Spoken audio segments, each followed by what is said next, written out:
என்றைக்கும் நம்ம சிறுமைப்பட்டவர்களுக்கு உதவி செய்யும்போது நமக்கு எந்த தீங்கு வந்தாலும் கர்த்தரால் எல்லாவற்றையும் நம்மை மீட்டுக்கொண்டு ரெட்டிப்பாக நம்மளை ஆசைப்பார்.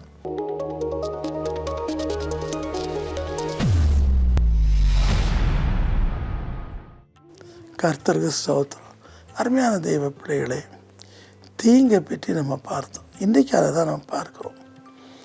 தீங்கு உனக்கு இனி வருவதில்லைன்னு ஆண்டவர் சொல்கிறார். தீங்கையும் நீ காண மாட்டாயின்னு சொல்கிறார். யார்கிட்ட சொல்கிறாரு? இஸ்ரேலில் மீதியாக இருக்கிறவர்களுக்கு சொல்கிறார். செப்பனியா 3:12-15.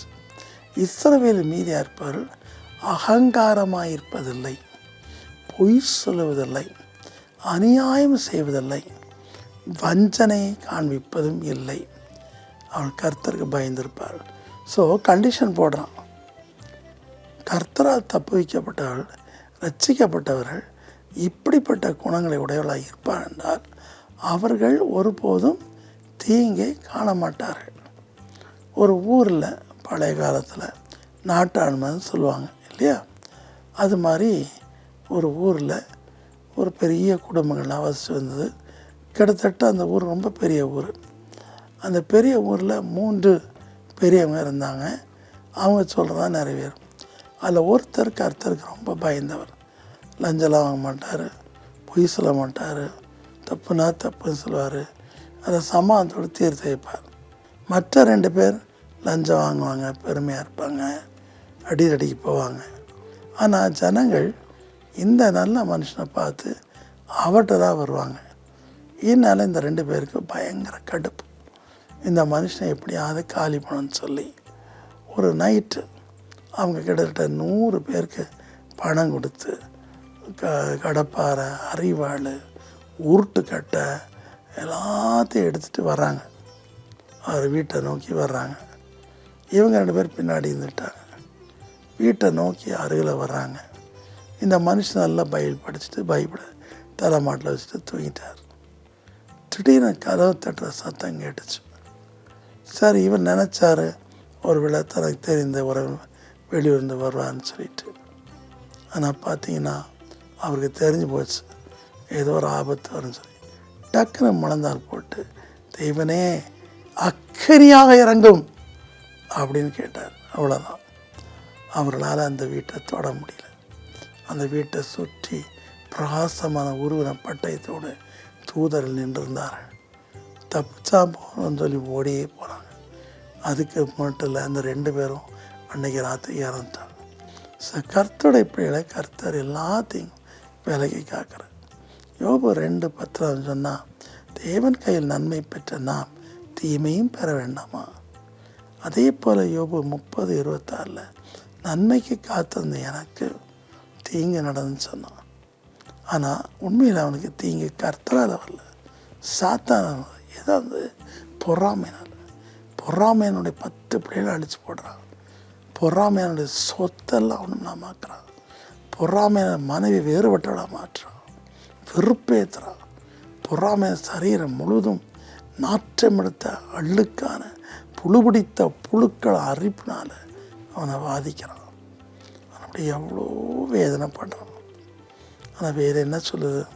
சங்கீதம் 41:1 சிறுமைப்பட்டவர் மேல் சிந்தியுடன் பாக்கியவார், தீங்கு நாளில் கர்த்தர் அவனை காப்பார். ஆமாம், யோபு சிறுமைப்பட்டவர் மேலே கண்ணோக்கமாக இருந்தார். யோபு 23:12-16 அதே போல் 31 நம்ம பார்க்குறோம். நான் அநாதைகளுக்கு தாப்பேன், விதைவிட காப்பாற்றினேன், திக்கற்றவர்களுடைய வழக்கை விசாரித்து நீதியை தரித்து கொண்டேன். என்றைக்கும் நம்ம சிறுமைப்பட்டவர்களுக்கு உதவி செய்யும்போது நமக்கு எந்த தீங்கு வந்தாலும் கர்த்தரால் எல்லாவற்றையும் நம்மை மீட்டுக்கொண்டு ரெட்டிப்பாக நம்மளை ஆசைப்பார். யோபின் சிறையிருப்பை கர்த்தர் மாற்றினார், அவனை ரெட்டிப்பாக ஆசீர்வதித்தார். அருமையான தேவப்பிள்ளைகளை, நீங்கள் சிறுமையானவர் மேலே கண்ணோக்கமாக இருக்கீங்களா?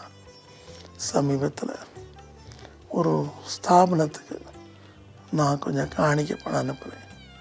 அதில் என்னை ரொம்ப தொட்ட ஒரு காட்சி. 5 வயசு பிள்ளை தூக்க முடியாத ஏற தூக்கி அதை அப்படி அந்த அந்த நிலத்தை அப்படி உழுகிற மாதிரி பண்ணணும். பின்னர் கொடுங்கோலன் சாட்டை வச்சு அவனை அடிக்கிறான். இப்படி தான் ஆப்பிரிக்காவில் பல இடங்கள், காங்கோவில், உலகத்தில் பல இடங்கள், நைஜீரியா, வடக்கு நைஜீரியாவில், இன்னும் பல இடங்களில் சிறுமைப்படுறாங்க. ஏன் நான் உதவி செய்கிற பிள்ளையுடைய நிலைமையை நீங்கள் ஒவ்வொன்றை கேட்டிங்கன்னா அழுதுருவீங்க. இவ்வளவு பரிதாபமான நிலைமை. சமீபத்தில் ஒரு தாய் 2 பிள்ளைகள் வந்து என்கிட்ட அழுதாங்க. ஐயா, எங்களை நீங்கள் ஏற்றுக்கொள்ளுங்க, யா தாத்தா எங்களை ஏற்றுக்கொள்ளுங்க. எங்கள் கணவர் வந்து இறந்துட்டார், ஒரு வருமானம் இல்லை, எங்கள் அம்மா படிக்கலை, ஏதோ கூலி வேலைக்கு போவார், காலைல 7 மணிக்கு போனால் நைட்டு 8 மணிக்கு தான் வருவாங்க, ஒரு 150 ரூபா கிடைக்கும், அதை வச்சு என்ன பண்ண முடியும்? ஸோ அம்மா ஒரு நாள் என்ன பண்ணாங்க, நாங்கள் நைட் தூங்க போன நேரத்தில் எங்கள் 2 பேர் கழுத்தில் கயிறை மாட்டிட்டாங்க, அவங்களும் கயிறை மாட்டிட்டாங்க. நல்ல வேலை உங்கள் எஸ்டே சேஃப் ட்ரஸ்ட்டில் இருக்கிற அந்த பாஸ்டர், அந்த வாத்தியார் வந்து தற்செயலாக வந்தவர் வீட்டு நிலைமை புரிந்து கொண்டு அந்த கயிறெல்லாம் கலத்தி, கவலைப்படாதீங்க, உங்கள் தாத்தா டாக்டர் ஆனஸ்வரனை படிக்க வைப்பாங்கன்னு சொன்னாங்க. அவங்க ஆறுதல் அடைந்தாங்க. கொடுமை, பயங்கர கொடுமைகளை கிராமத்தில் ஜனங்கள் அனுபவிக்கிறாங்க. இப்படிப்பட்டவங்களுக்கு உதவி செய்ய தான் என்னுடைய எண்ணம் இருக்குது. அது எத்தனை நூற்றுக்கணக்கான மக்களாக இருந்தாலும் சரி, அவங்க மேல் நம்ம இறக்கப்படும். ஸோ இன்றைக்கு கர்த்தர் இப்படிப்பட்ட எண்ணமுடைய உங்களை நேரிட்ட எல்லாத்தையும் விடுவிப்பார். நம்ம செவிப்போமா? கர்த்தாவே, இரக்கமுள்ளவர்கள் பாக்கியவான்கள், அவள் இரக்கம் பெறுவார்னு சொன்னீரப்பா. அந்த வார்த்தையை கண்டிப்பாக நிறைவேற்றி உங்களுடைய மக்களுக்கு இரக்கத்தை தாருமப்பா. அவர்களால் செய்ய முடியாட்டாலும் நம்ம காப்பாற்றுற, நம்ம படிக்க வைக்க முயற்சிக்கிற 500 பிள்ளைகள், விதவைகள், இவர்களுக்கு தாராளமாய் கொடுக்க செய்யும். நாங்கள் பணக்காரர்களுக்கு உதவி செய்யறதில்லப்பா, சிறுமைப்பட்டவர்களுக்கு உதவி செய்கிறோம். ஆம் கர்த்தாவே, நீர் மனம் இறங்கி அப்படிப்பட்டவருடைய கண்ணீரை தொடையும். அவளுக்கு நேருடைய கொடூரமான வியாதிகள், கேன்சர், ஃபெயிலியர் மற்ற எல்லா வியாதியும் விடுவித்தார். அவள் நேரிட்ட பண கஷ்டங்கள் எல்லாம் நீக்கி அவளை நீர் வடிவியும் கடன் பாகனை எடுத்து போடும். இயேசுவின் நாமத்தில் நான் நம்பிக்கையோடு விசுவாசம் ஜெபிக்கிறேன் பிதாவே. ஆமேன், ஆமேன். Praise the Lord.